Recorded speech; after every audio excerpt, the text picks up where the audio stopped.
Nigeria's military has spent the past 2 years claiming Boko Haram is defeated.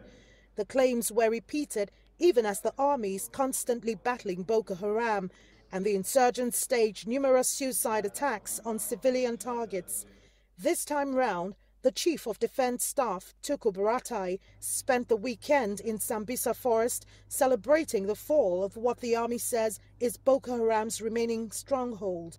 Again, he repeated that Boko Haram is no more and tasked his men to go after the fugitive commander of the group, Abubakar Shekau.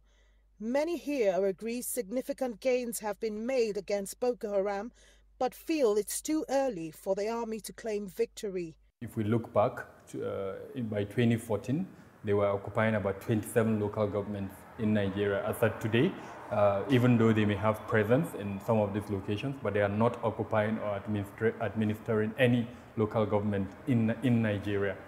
So substantial progress has been made. However, if the leadership of that group is yet to be arrested, if some of the abducted persons that we know those group abducted are yet to be recovered, if that group is still able to carry out one-off attacks, then definitely the group is still operational. The military also announced a reward of close to $10,000 for any information leading to the arrest of Abubakar Shekau. Shekau reportedly survived the latest assault. The army says he's disguised as a woman trying to sneak through the porous borders to a neighboring country. But those claims cannot be independently corroborated. The army has made similar claims before, only for Shekau to resurface days later. There's been numerous reports on kidnappings for ransom by Boko Haram insurgents in Chad and Niger. Security experts think Boko Haram could be using this to finance itself for a possible comeback. They will kidnap locals and collect ransom in Naira. I mean, for a right-thinking person, it would indicate that this money is meant to be used in Nigeria. Naira is not being spent in Niger.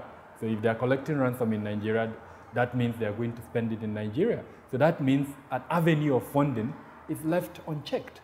The army says it will pursue Boko Haram in their new hideouts in the islands in Lake Chad. Boko Haram is blamed for killing tens of thousands and displacing millions in the northeast. More than 1,000 of their associates are currently facing prosecution in a military court in central Nigeria. Kelechi Emekalam, CGTN, Abuja, Nigeria.